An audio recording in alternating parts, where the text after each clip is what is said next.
রিক্রুটমেন্টের পক্ষ থেকে আমি রওনক আপনাদের সকলকে জানাই আন্তরিক শুভেচ্ছা ও স্বাগতম। আজকে আমরা ডিজাইন ট্যাব নিয়ে আলোচনা করব। গত যে আলোচনা ছিল আমার, যে insert tab, home tab, file tab বা menu, home menu, insert menu, ঠিক এরই ধারাবাহিকতা আজকে আমি ডিজাইন ট্যাব নিয়ে আলোচনা করব। তো ডিজাইন ট্যাবের ভিতরে সেরকম খুব ইম্পর্টেন্ট সেরকম জানার কিছু নেই, এগুলো সব আপনারা আগেই জেনে গেছেন। তারপরেও এখানে হচ্ছে সুন্দরভাবে আর একটু ভালোভাবে দেওয়া আছে, আর সাথে সাথে কয়েকটা টুলস আছে যেগুলার ব্যবহার আপনাদের জানা জরুরি। এই জন্যই আমি আসলে এই ভিডিওটা তৈরি করছি আপনাদের জন্য, একেবারে যারা নতুন, আবারও আমি বলতেছি একেবারে যারা নতুন তাদের জন্যে। সো সবগুলা মেনু সম্বন্ধে আসলে ধারণা থাকা দরকার, এই জন্য আমার এই ভিডিও তৈরি করা। সো আসেন আমরা দেখি যে ডিজাইন ট্যাবে কি কি আছে। এখানে প্রথমে যদি আমি দেখি তাহলে ডকুমেন্ট ফরম্যাটিং এর একটা অপশন আছে, বা এখানে আছে কি থিমের ভিতরে আছে বিভিন্ন স্টাইলের থিম। এখানে আমি দেখতে পাচ্ছি, দেখেন আমি যদি এটাকে সিলেক্ট করি তো এটা থিম অনুযায়ী এটার কালার সুন্দরভাবে ইয়ে হয়ে গেছে। এখন আমি এটাকে যদি লিখলাম, এখন এই লেখাটার এই স্টাইলটা দিই, এই স্টাইলটা দিই। এর আগে আমরা স্টাইল নিয়ে আমরা ক্লাস করছি, স্টাইল সম্বন্ধে জানছি আমরা। যেটা হচ্ছে আমি যদি দেখাই একটু হোম ট্যাবের ভিতরে স্টাইল, ঠিক এইরকমই আপনার যে থিমের উপরে কথা বলতেছি, যে থিমটা সাধারণত এইরকমই। আমি যদি একটু দেখি যে এক একটা থিমের স্টাইল এক এক রকম, দেখেন এইখানে একটু খেয়াল করবেন কালারগুলো একটু চেঞ্জ হচ্ছে। ঠিক আছে, এইখানে মনে করেন কিছু আমি লিখলাম, আমি কিছু লিখে দিই আগে একটু, তাহলে বুঝতে পারবেন। আমি এখানে হচ্ছে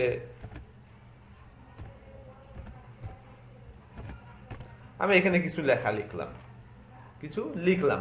এখন এই লেখাটা দেখেন, আমি যদি এখান থেকে বিভিন্ন থিম আমি চেঞ্জ করি, এক একটা থিমের লেখার স্টাইল এক এক রকম, লাইক স্টাইলের মতো, আহামরি এরকম কিছু না। যদি এটাকে সিলেক্ট করি, এটার লেখা একটা রকম আছে, এরকম ভাবে যাচ্ছে। এখান থেকে আপনারা থিমটাকে চেঞ্জ করতে পারবেন, বিভিন্ন স্টাইলের থিম, প্যারালাক্স বা এরকম। দেখেন আবার এখান থেকে কালারগুলো চেঞ্জ হচ্ছে।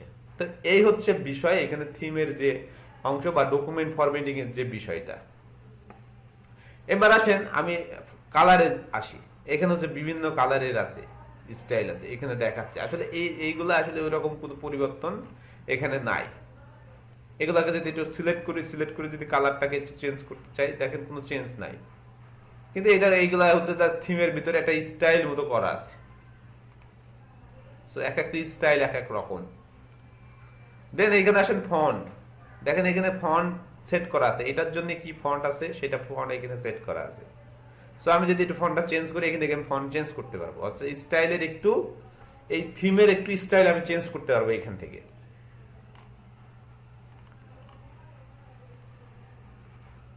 ক্লিয়ার?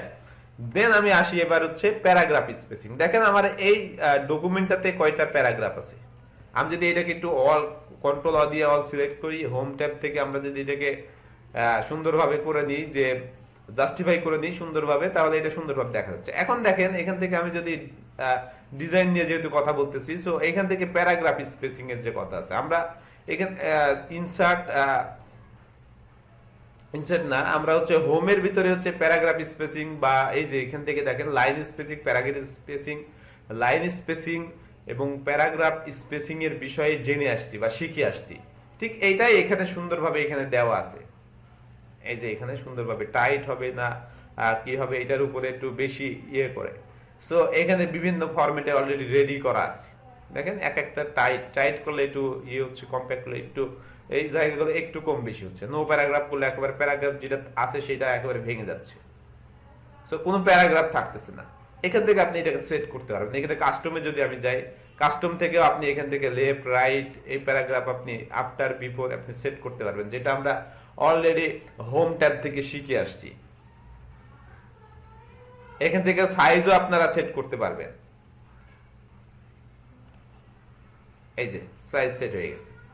এবার আসেন ইফেক্ট। এখানে দেখেন বিভিন্ন স্টাইলের ইফেক্ট দেখতেছি। সো ইফেক্ট এরকম কোনো ম্যান্ডেটরি বিষয় না, পার্ট না, জাস্ট লেখার ধরনটা চেঞ্জ করে। এখন যে বিষয়টা নিয়ে আমি একটু আলোচনা করব সেটা হচ্ছে ওয়াটারমার্ক। আমরা হচ্ছে ম্যাক্সিমাম বিভিন্ন দোকানপাটে যেসব ব্রুশিয়ার গুলাকে দেখি বা মেনু গুলাকে দেখি, মেনুতে দেখা যায় যে নিচের দিকে একটা লেখা হালকা করে ওয়াটারের মতো, ওয়াটার মার্ক মতো, ওয়াটার শেডিং এর মতো একটা লেখা দেখা যায়। সো এই লেখাটা বিভিন্ন কালারের নিচে থাকে, খুব বেশি একটা স্পষ্ট হয় না। এটাকে আমরা বলে থাকি ওয়াটার মার্ক। এই ওয়াটার মার্কটা কিভাবে আমরা এই ডকুমেন্টের ভিতরে সেট করতে পারি এই বিষয়টা। তো এইখানে দেখেন পেজ ব্যাকগ্রাউন্ডের একটা অপশন আছে, পেজ ব্যাকগ্রাউন্ড। তো এখানে আমি ব্যাকগ্রাউন্ড চেঞ্জ করতে পারবো, কি ওয়াটারমার্ক সেট করতে পারবো। দেখেন এখানে কনফিডেন্সিয়াল যদি আমি এখানে জাস্ট সিলেক্ট করি, দেখেন এই যে একটু হালকা করে দেখা যাচ্ছে একটা লেখা এখানে শো করতেছে কনফিডেন্সিয়াল। এটা বিভিন্ন, দেখেন এখানে বিভিন্ন রকম ডু নট কপি, এখানে হচ্ছে বিভিন্ন লেখার স্টাইল, এই যে হালকা শেডিং দেখা যাচ্ছে, এই যে শেডিং দেখা যাচ্ছে নিচ দিয়ে। সো এটাকে বলতেছে আমরা ওয়াটারমার্ক, অর্থাৎ লেখার নিচে ব্যাকগ্রাউন্ডে একটা হালকা ব্যাকগ্রাউন্ড দেখা যায়, শো করে, এটাকে বলতেছে ওয়াটারমার্ক। ওয়াটারমার্কটা কিভাবে আমরা আমাদের মতো করে সেট করতে পারি, এই জন্য আপনাকে যে কাজটা করতে হবে, এগুলো তো অনলাইনে দেওয়া আছে, স্যাম্পল দেওয়া আছে, আপনারা যে কোনো একটা চুজ করে নিয়ে নিলেন। কিন্তু আপনি চাচ্ছেন অন্য কিছু একটা সেট করতে, আপনার নাম সেট করতে, আপনার প্রতিষ্ঠানের নাম সেট করতে। এই জন্য আপনাকে যে কাজটা করতে হবে সেটা হচ্ছে কাস্টম ওয়াটারমার্কে যেতে হবে। তো এখান থেকে যদি আমি আমি আপনাদেরকে দেখাই, যদি এখান থেকে আমি কাস্টম ওয়াটারমার্কে যাই, তাহলে দেখেন এখানে একটা অপশন, একটা উইন্ডো চলে আসছে। সো এই উইন্ডোতে আমি দিয়ে দিলাম নো ওয়াটারমার্ক। এখন নো ওয়াটারমার্ক দিয়ে দিলাম, দিয়ে ওকে করলে দেখেন এখানে কোনো ওয়াটারমার্ক সব চলে গেছে, চলে গেছে, এখন ওয়াটারমার্ক নাই। আবার আমি কাস্টমে যাই, আমি চাচ্ছি ওয়াটারমার্ক হইতে একটা পিকচার হয়ে, তাহলে পিকচারও আপনি এখান থেকে সেট করতে পারবেন, অনলাইনের থ্রুতে হোক বা অফলাইনে যদি হোক। তাহলে অফলাইনের যদি হয় তাহলে এইভাবে আমি ব্রাউজ করে আমি যে কোনো একটা পিকচারকে আমার ব্যাকগ্রাউন্ডে দিতে পারবো, অর্থাৎ ওয়াটারমার্ক হিসেবে ইউজ করতে পারবো। সাপোজ এইটাকে যদি আমি ইউজ করতে চাই, তাহলে আমি এখানে জাস্ট ইনসার্ট দিয়ে অ্যাপ্লাই করব, অ্যাপ্লাই করলাম। দেখেন এই যে একটা ওয়াটারমার্কের পুরাটা জুড়ে ওয়াটারমার্কের একটা অপশন চলে আসছে, এই যে হালকা করে একটা লেখা দেখতে পাচ্ছি, লেখা অনুযায়ী একটা হালকা শেডিং চলে আসছে।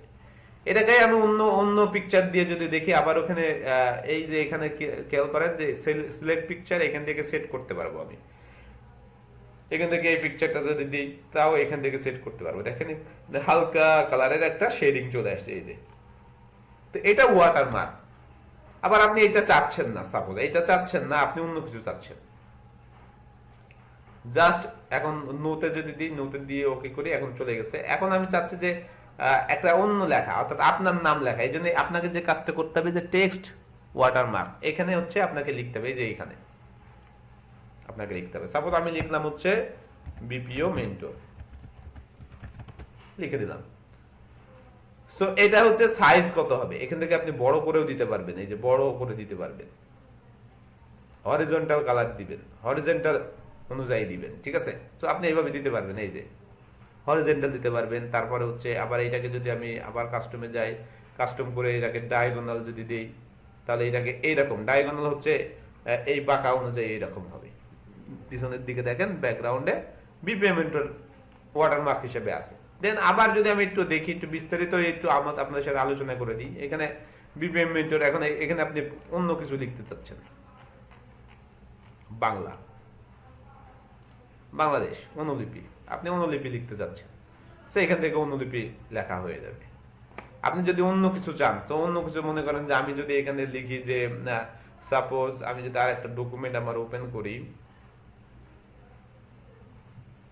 আচ্ছা আপনাদেরকে আমি একটু দেখাই দিই, তাহলে লাইভে দেখাই যে এখান থেকে হচ্ছে ওয়াটারমার্কে যদি আমি যাই, এখান থেকে সাপোজ আমি চাচ্ছি যে বাংলা লিখতে, সো আমাকে বাংলা লিখতে গেলে আমাকে অভ্র অথবা বিজয় আপনাদেরকে সেট করে নিতে হবে। সো এখান থেকে আমি মনে করেন যে অভ্র সেট করে নিলাম, অভ্র সেট করে লিখলাম হচ্ছে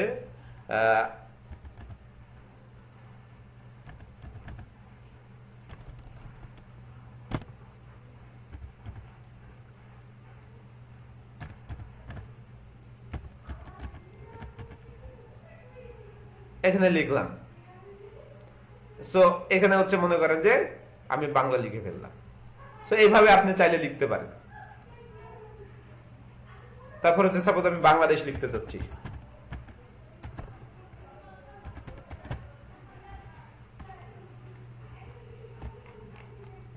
সো এখানে দেখেন আমি বাংলাদেশ লিখে ফেলছি। সো এটাকে যদি আমি অ্যাপ্লাই করি, এখানে সুন্দরভাবে বাংলাদেশ, ব্যাকগ্রাউন্ডে বাংলাদেশকে আমি দেখতে পাবো। সো এইভাবে আমরা যে কোনো টাইপের ওয়াটারমার্ক ইউজ করতে পারি এখান থেকে। তো আশা করছি আপনারা ওয়াটারমার্ক সম্বন্ধে বুঝতে পারছেন। এখন আসেন পেজ কালার, অর্থাৎ পুরো একটা, আমরা দেখি অনেক সময় বিভিন্ন জায়গায় বিভিন্ন রকম ডিজাইনের পেজ দেখা যায়। সো এই যে আমার যে ডকুমেন্ট, যে উইন্ডোটা দেখতেছেন, ডকুমেন্টের যে এই যে পুরা লেখা আছে, এই পুরা ডকুমেন্টটাকে আমি কালার চেঞ্জ করব। এই জন্য আমাকে করতে হবে পেজ কালারে যেতে হবে। পেজ কালার থেকে আমি এই যে এইভাবে যদি আমি পেজ কালার দিয়ে দিই, সুন্দরভাবে এইভাবে পেজ কালার আমি সেট করতে পারবো। বুঝতে পারছেন? আর এই যে বাংলাদেশ ওয়াটারমার্ক সুন্দরভাবে বাংলাদেশ এখানে শো করতেছে। তো এই যে পেজ কালার থেকে আপনারা পেজ কালার সেট করতে পারবেন বিভিন্ন স্টাইলের। এখান থেকে হচ্ছে যদি মোর কালারে যান, মোর কালার থেকে আপনি আপনার মতো করে চুজ করে একটা এখান থেকে দিতে পারবেন। এটা হচ্ছে পেজ কালার। ওকে, দেন আসি হচ্ছে পেজ বর্ডার। আমরা অনেক সময় দেখি যে পুরো পেজটার একটা সৌন্দর্য বন্ধন, একটা বর্ডার থাকে চারিকোণ দিয়ে। সো এই ধরনের কাজ যদি বর্ডার যদি দিতে হয় আপনাকে, তাহলে যে কাজটা করতে হবে যে পেজ বর্ডারে যেতে হবে।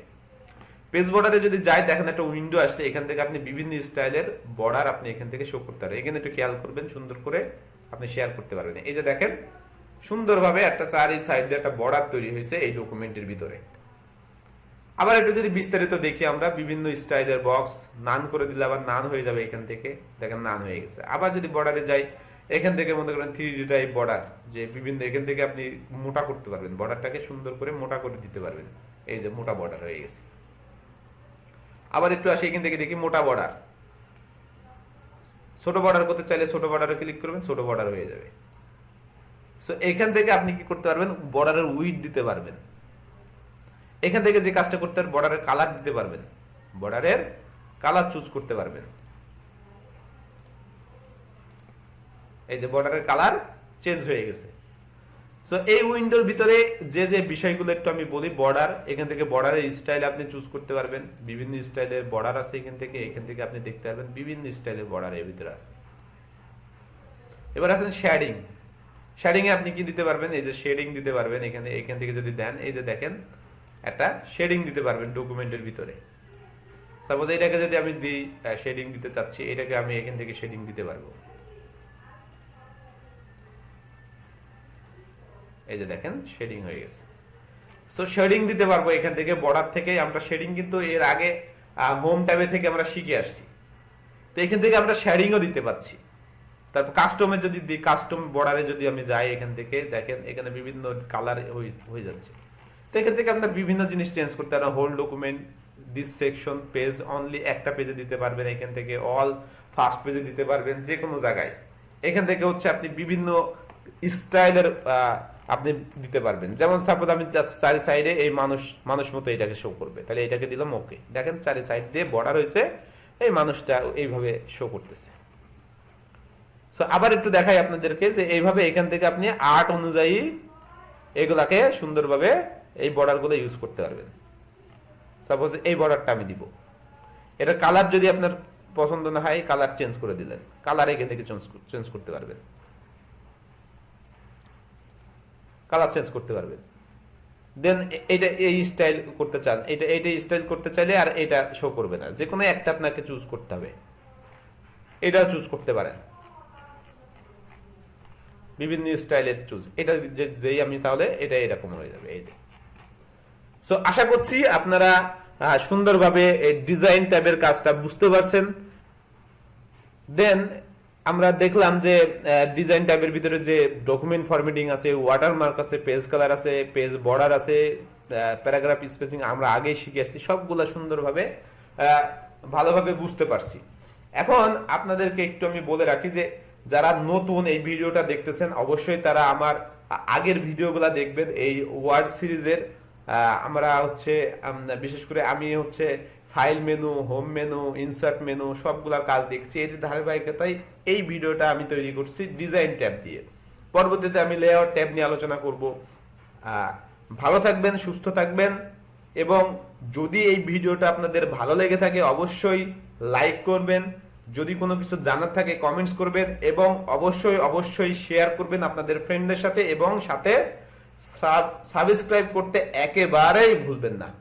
তো ভালো থাকবেন, ধন্যবাদ। Thanks for watching the video.